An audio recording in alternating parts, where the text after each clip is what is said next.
Hi, this is Manuel, Delta Lima 2 Mike Alpha November. This is a special video today because I got my hands on a fake uSDX. I met an owner who bought it accidentally and he complained about it, and I said, hey, well, what are you doing with that?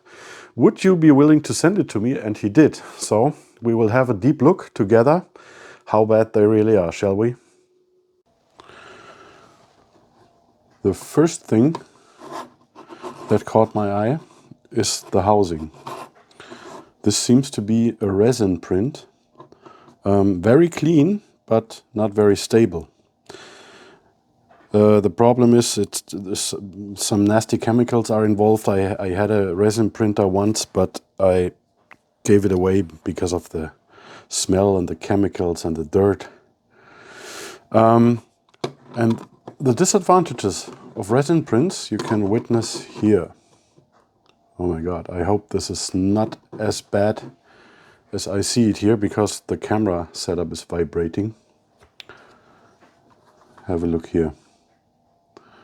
This is why you don't use resin for functional prints like this. It shatters like glass.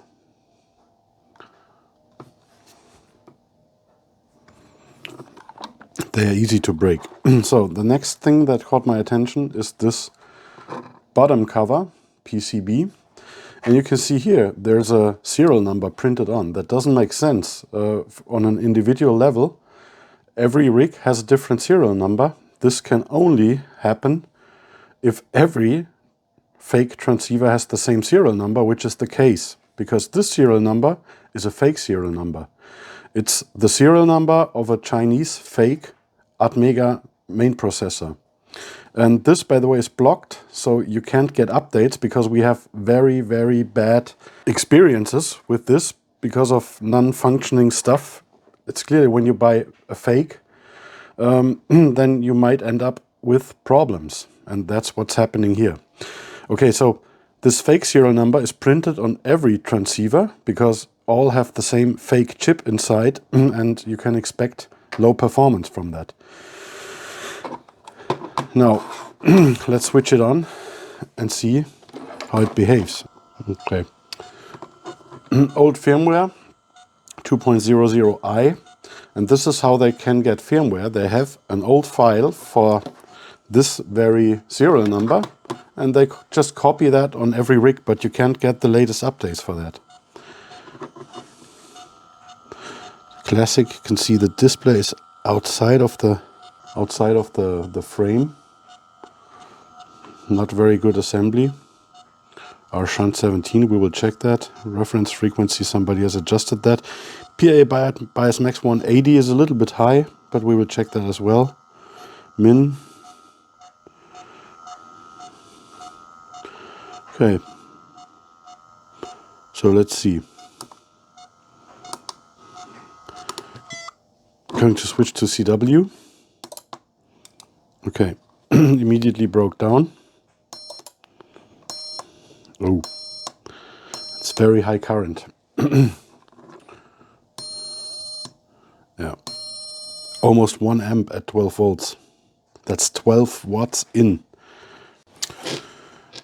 When disassembling the rig, I realized something else, and that is those screws are not the ones that were meant to be used. The speaker ring is missing, so it is not being kept in place. I'm not sure if that was the owner of this rig, because he said he already changed the mainboard one time, or if it was assembled like this. Not sure. But that's what I realized. Then I realized there's no header installed. Then look at this. It has even the Atmega lettering. I'm going to give you a shot with a microscope because that's not very good quality here. Okay, so that's the first things I realized. Other than that, it seems to be original PCB. Using my layout, nothing changed, but it's an old version of that. It's a 1.0, we are at 1.2 at the moment. And here, the RF board, Oh, I get it. Funny. Look at this. Oh my god. Look at this. Big fail. We have 3 BS170s installed and the FDT 86256. This cannot be good. I need to contact the owner of this, if he did that, or if he received it that way. But that's not how it's supposed to be. This is when you order a uSDX on Wish. Oh my god. Okay, meanwhile I have feedback from the owner. He said he soldered that and it came with the 3 BS170s. If you have studied the schematics, you will realize that classic and high bands are supposed to have the FDT 86256 on board, not 3 BS170s. 3 BS170s are only for the low band. I mean, not that it cannot work, but you cannot get the efficiency numbers. But obviously, if you have both on them, something is really going wrong. So I'm going to remove the BS170s for the further tests. However, the purpose of this video is to show you what you get when you buy a fake, and I discovered more. The ring, the speaker ring that I was mentioning earlier, was already installed, but the owner removed it. He was pretty frustrated and tried stuff and put it to the drawer, and it sit there, and he was friendly enough to give it to me because I have never seen something like this up close. So he described to me receiving problems, howling, extremely howling. So I had a look at the receiver schematic and discovered something different, and that is this op amp.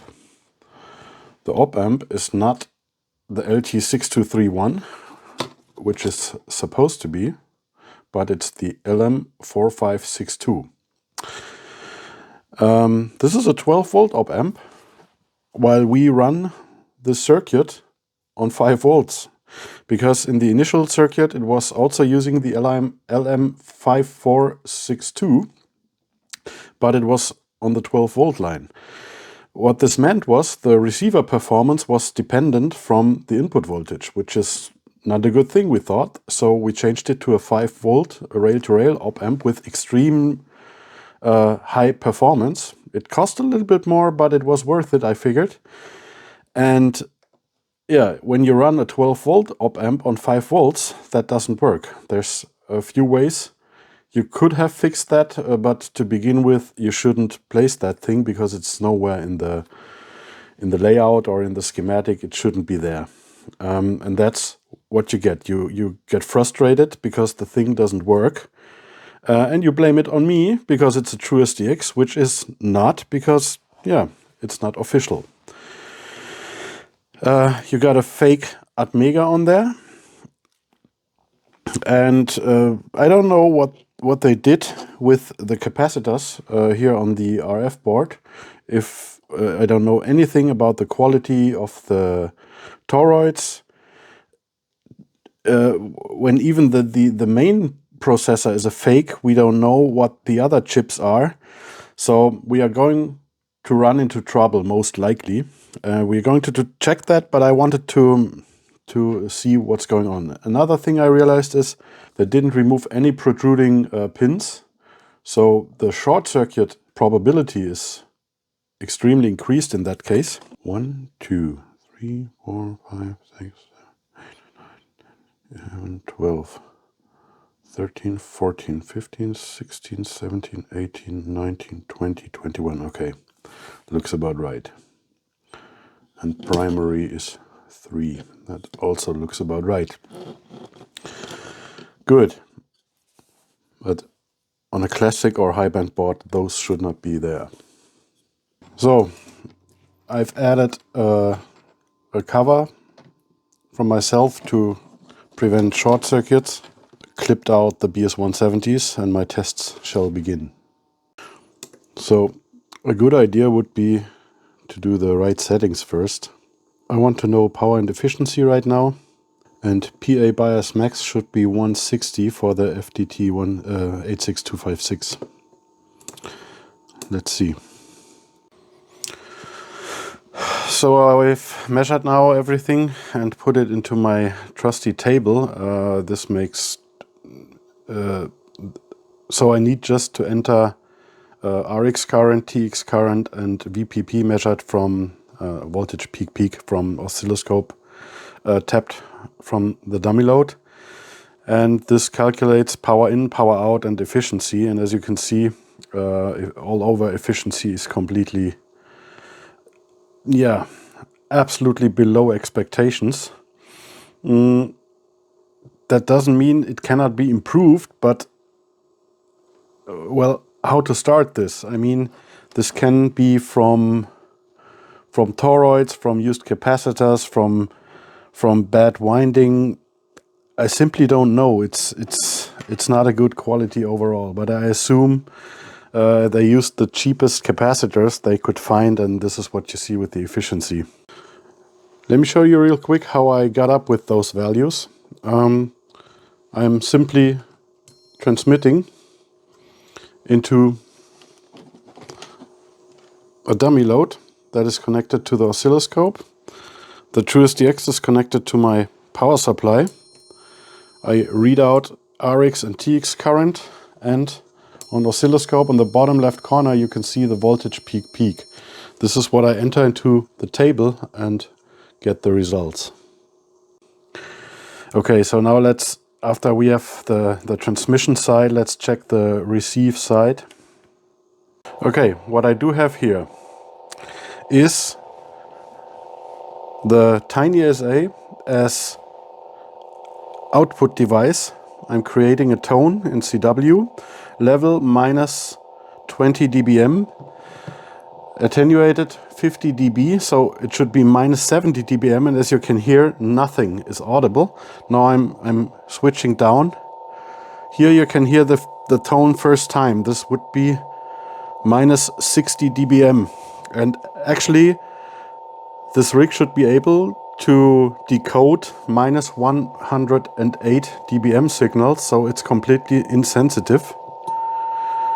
Here it's getting louder, louder.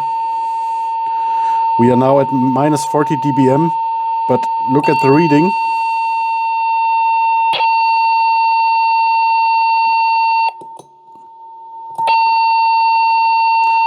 It reads minus 54 dBm, and actually I'm attenuating now 0 decibels and putting in minus 20 dBm.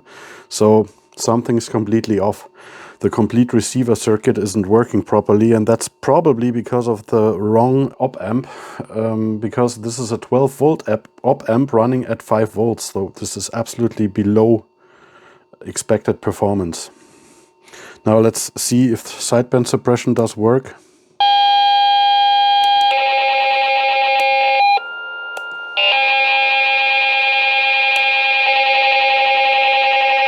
No sideband suppression whatsoever. So see, this happens when you buy a cheap clone. Receiver, transmitter completely off, and just to prove that the signal is coming from this, off, on, off.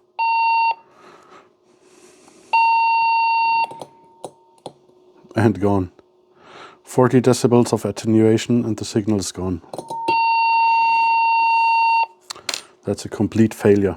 I mean, I could now check the output harmonics. So for this I need to make another setup. Okay, so everything is connected. The uSDX is connected to my big dummy load with 40 dB tap into my variable tap, so I can attenuate down far enough so the TinySA doesn't get overload. And if I now push on PTT, you can see it's attenuated down to minus 34 dBm on fundamental, and we can see the second harmonic is only minus 39 dB down, and the second harmonic is minus 46 dB. Now let's check that for 80 meters. That seems okay. 7. That is not good. We have harmonics, second harmonic that's below spec. This harmonic is not attenuated down enough. It should be minus 43 or less. It's minus 35. 14 megahertz, let's check. Barely. Minus 41, that's also off spec. Let's check 15 meters. That is barely okay. I think we can take another 10 dB. Yeah, still okay. So as you can see, I think in my head now, 2 or 3 bands were not within specs, just out of the box. It is creating harmonics. So let's sum up. Okay, as we could see today, there were assembly problems with it. They didn't put the right parts on it. We couldn't check whether other parts do meet our specifications. However, the results showing or indicate that there were sub-optimum parts being used just to be cheap. And by the way, I really don't get it. Everybody can produce even commercially those uSDXs. However, if you want to be official, you should do it according to the schematics. I mean, it's not that hard. Others can do it, like Sunny, who is doing a great job all the time. If you want to buy a uSDX, buy it from Sunny. Look to my page, dl2mn.de, where to buy uSDX. Those are official sources that we trust, that don't create such a, I don't want to say the word, but it's a true mess. I mean, there's so much error, beginning with the fake Atmega on there. We don't support product piracy, and this is a clear product piracy of Atmel product. They are using the wrong op-amp, creating problems on receive, and sub-optimum parts, starting with the wrong PA FETs that create harmonics and very low efficiency. So simply don't do it. It's too critical, and the price difference it's not worth it. Sunny does do a great job, and you can have out of the box the least problems. That's all I'm saying. Okay, I was curious myself, so now I know. I hope this was as enlightening for you as it was for me, because I didn't know before as well. I just wanted to know, and now I know. Now we know. See you next time. And if you like such kind of content, please leave a like, leave a comment, and bye-bye.